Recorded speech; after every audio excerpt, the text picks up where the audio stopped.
प्यारे बच्चों, आप लोगों का ऑनलाइन क्लास में पुनः स्वागत है। जैसा कि आप लोगों का ऑनलाइन क्लास 20 मई से ही स्टार्ट हो गया और प्रतिदिन वीडियो या व्हाट्सएप, फेसबुक के माध्यम से आप लोगों को पढ़ती है, क्योंकि इस कोरोना काल में हम लोगों की मुलाकात नहीं हो पा रही है। इसीलिए शासन की मंशा है कि आप लोगों का किसी प्रकार से अहित न हो पाए, आप लोगों की पढ़ाई बाधित न हो पाए, आप लोगों का भविष्य उज्जवल बना रहे, इसलिए ऑनलाइन क्लास चल रहे हैं। तो हम लोग पिछले दिन यानी कि 11 जून को परिवार के बारे में अध्ययन किया कि परिवार क्या होता है, परिवार की क्या परिभाषा है, परिवार के समाजशास्त्री ने कौन सी परिभाषाएं दी हैं, उसकी विशेषताएं आप पढ़ें। आज हम लोग उसके आगे स्टार्ट करेंगे। तो आप लोगों को मालूम है कि परिवार क्या है। तो परिवार के 3 रूप पाए जाते हैं।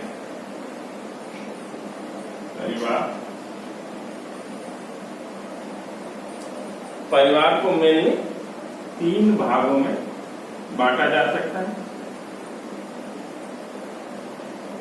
एकाकी परिवार, एकाकी या मूल परिवार, न्यूक्लियर फैमिली, दूसरा है विस्तारित परिवार,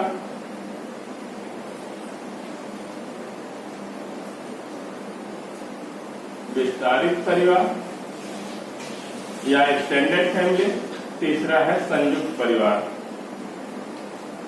संयुक्त परिवार। तो आज हम लोग परिवार 3 प्रकार के, अगर परिवार का प्रकार हो तो मूल रूप से इस आधुनिक समाज में परिवार 3 प्रकार का पाया जाता है। एकाकी परिवार, विस्तारित परिवार और संयुक्त परिवार। आज हम लोग एकाकी परिवार के बारे में अध्ययन करेंगे।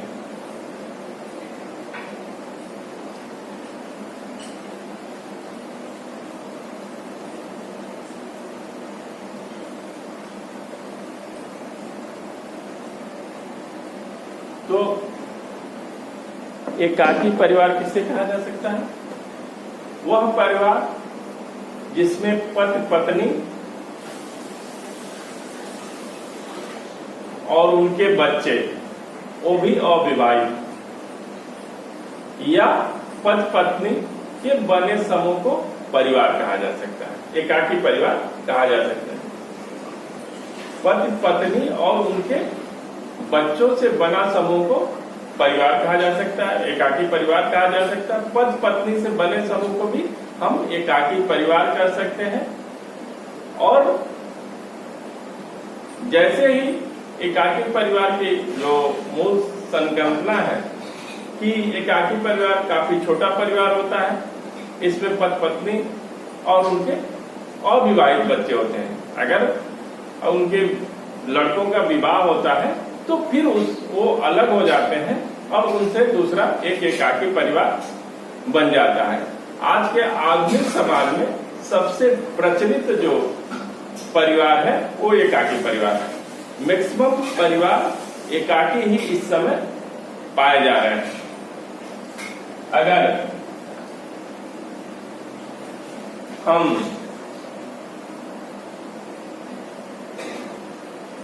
आगबर्न और निम्काव की परिभाषा लेते हैं, आगबर्न एवं निम्काव, तो इन्होंने कहा है कि परिवार बच्चों अथवा बिना बच्चों वाले परिवार बच्चों अथवा बिना बच्चों वाले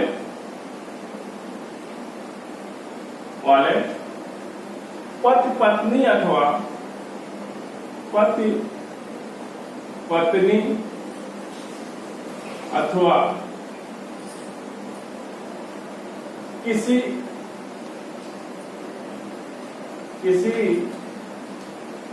पुरुष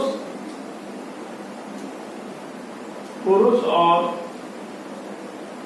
स्त्री के साथ रहने वाले संतानों का के साथ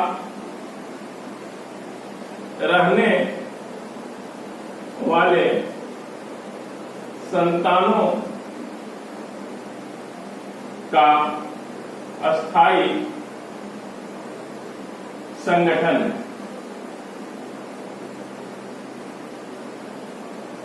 आगबार्ड और निमकांफ ने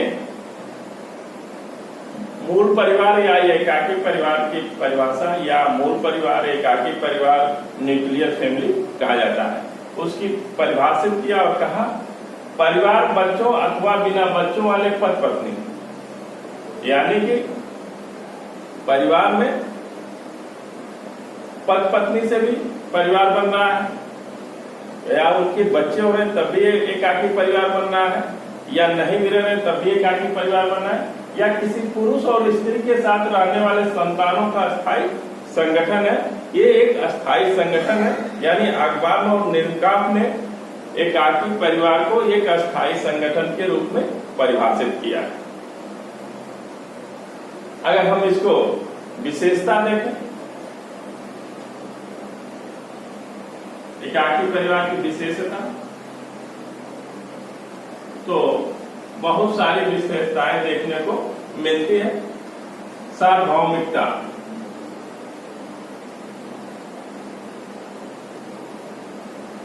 सार्वभौमिकता माने इस जगत में या इस दुनिया में, इस संसार में एकाकी परिवार हर जगह दिखलाई देता है।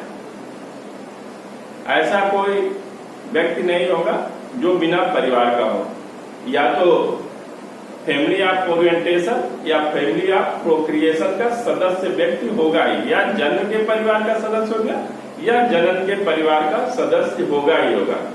तो और ये एकाकी परिवार हर समाज में हर जगह दिखलाई देता है, या आधुनिक युग में सबसे चर्चित एकाकी परिवार ही है। फिर उसके बाद से दूसरा पॉइंट लेते हैं, भावनात्मक आधार।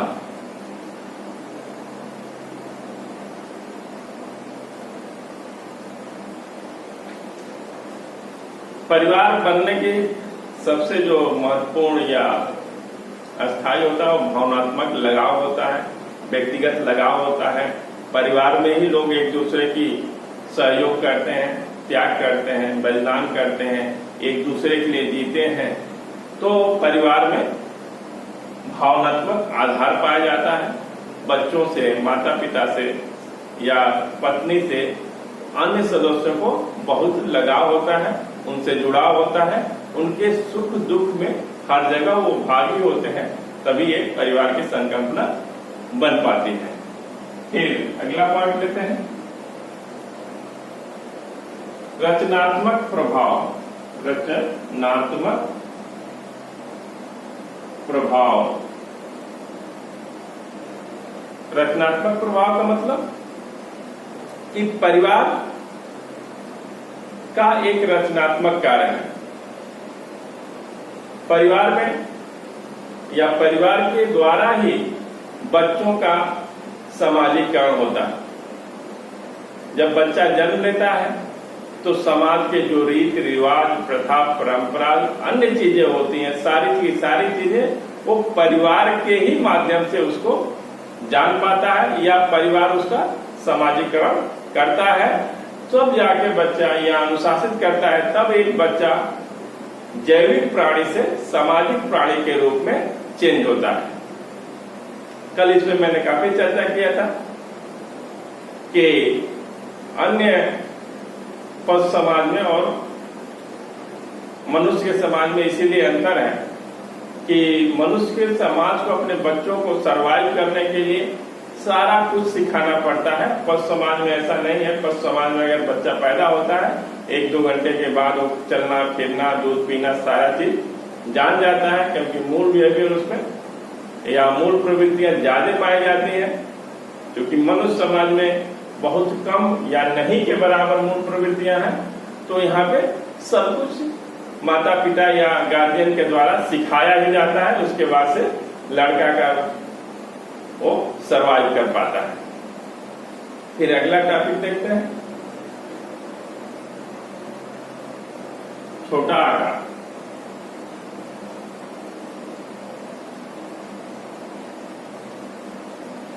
छोटा आकार तो मूल परिवार है या एकाकी परिवार है, इसका आकार बहुत ही छोटा होता है अन्य समूह की अपेक्षा, क्योंकि ये 2 ही व्यक्ति से पति पत्नी से भी एकाकी परिवार का निर्माण हो जाता है, या पति पत्नी उसके अविवाहित बच्चों के द्वारा एकाकी परिवार का निर्माण हो जाता है। तो मूल परिवार या एकाकी परिवार का आकार छोटा होता है अन्य समूह के अपेक्षा। फिर सामाजिक ढांचे की केंद्रीय स्थिति। किसी भी समाज को अगर जानना है तो परिवार का अध्ययन किया जाता है। परिवार के ही द्वारा समाज को व्यक्ति जान पाता है। परिवार की व्याख्या करने के ही आधार पर समाज की व्याख्या हो पाती है, न कि किसी एक व्यक्ति की व्याख्या करके समाज के बारे में जान पाएंगे।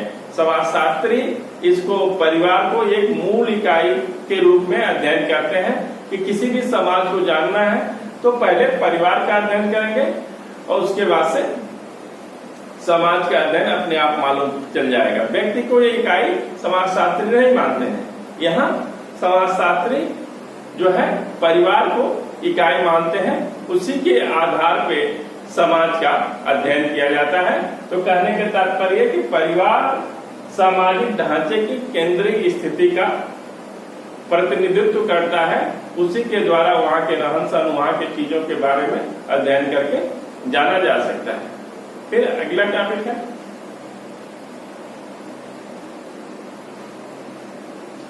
सदस्यों के असीमित उत्तरदायित्व।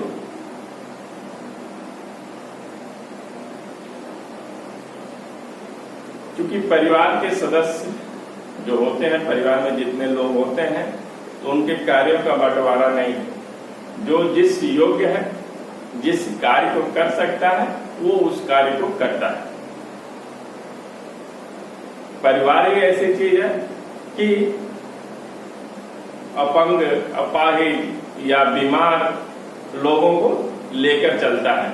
और किसी समाज में केवल परिवार ही ऐसा है कि जो लोग बीमार हैं या किसी बीमारी से ग्रस्त हैं, कहीं से अपंग है, वो सर्वाइव नहीं कर पा रहा है जीवन, तो परिवार उसको लेके चलता है।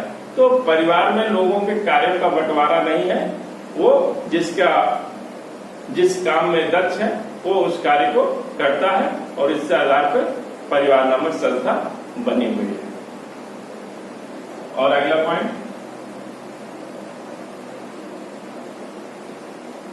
सामाजिक नियमन।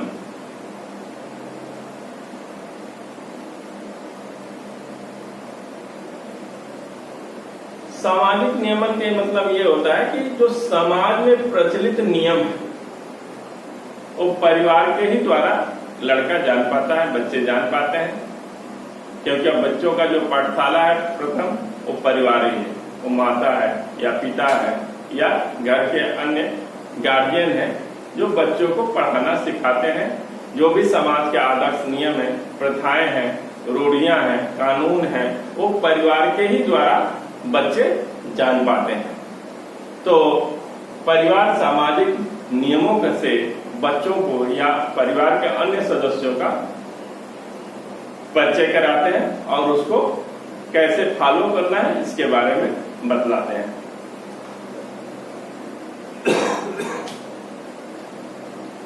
फिर अगला पॉइंट लेते हैं, परिवार का अस्थायी एवं अस्थायी स्वरूप। चूंकि अभी आप लोगों को बताया है कि अगर अखबार और निमकाप ने परिवार को अस्थायी संगठन के रूप में परिभाषित किया। बाकी ये अगली हेडिंग है परिवार अस्थायी अस्थायी। परिवार क्योंकि एकाकी परिवार पति पत्नी और उनके बच्चों से बनता है, तो ये हमेशा परिवार बना रहेगा। जो कि अगर आप आगे अध्ययन करने को मिलेगा, अगर रिसर्च करेंगे, तो परिवार एक ऐसी चीज है कि हमेशा बनी रहेगी, वो कभी समाप्त होने वाली चीज नहीं है। परिवार में जो व्यक्ति बूढ़े हो गए, मृत्यु प्राप्त हो गए, तो उनके बच्चों से दूसरा परिवार बन गया। वो मर गए, तीसरा परिवार बन गया, उनके बच्चे से तीसरा परिवार बन गया। कहने का तात्पर्य कि परिवार एक अस्थायी संगठन है, उसमें बदलाव होता रहता है, कुछ नए सदस्य आते रहते हैं और कुछ पुराने एक्सपायर करते रहते हैं। ये परिवार की चक्रीय क्रम चलता रहता है, या किस समाज का या परिवार का या व्यक्ति का, हर चीजों का एक चक्रीय क्रम बना हुआ है। तो परिवार जो आया है, पुराना हुआ एक्सपायर किया, नया आया, फिर परिवार बना, फिर वो भी एक्सपायर किया, फिर उससे बच्चे, वो इससे अगली पीढ़ी चली। तो ऐसे जनरेशन बाय जनरेशन ये चलता रहता है। तो परिवार एक अस्थायी संगठन है और उसमें चेंज होते रहते हैं। तो आज हम लोगों ने एकाकी परिवार के बारे में अध्ययन किया। आप लोग इसको बुक के माध्यम से भी देख लें। अगर आप लोगों को कहीं भी परेशानी आ रही है, किसी भी जगह आ रही है, तो आप लोग फेसबुक या व्हाट्सएप के माध्यम से जैसे भी हो, आप लोग कोई भी चीज पूछ सकते हैं, उसको आप लोगों की परेशानी को दूर किया जाएगा। आज की क्लास यहीं तक, धन्यवाद।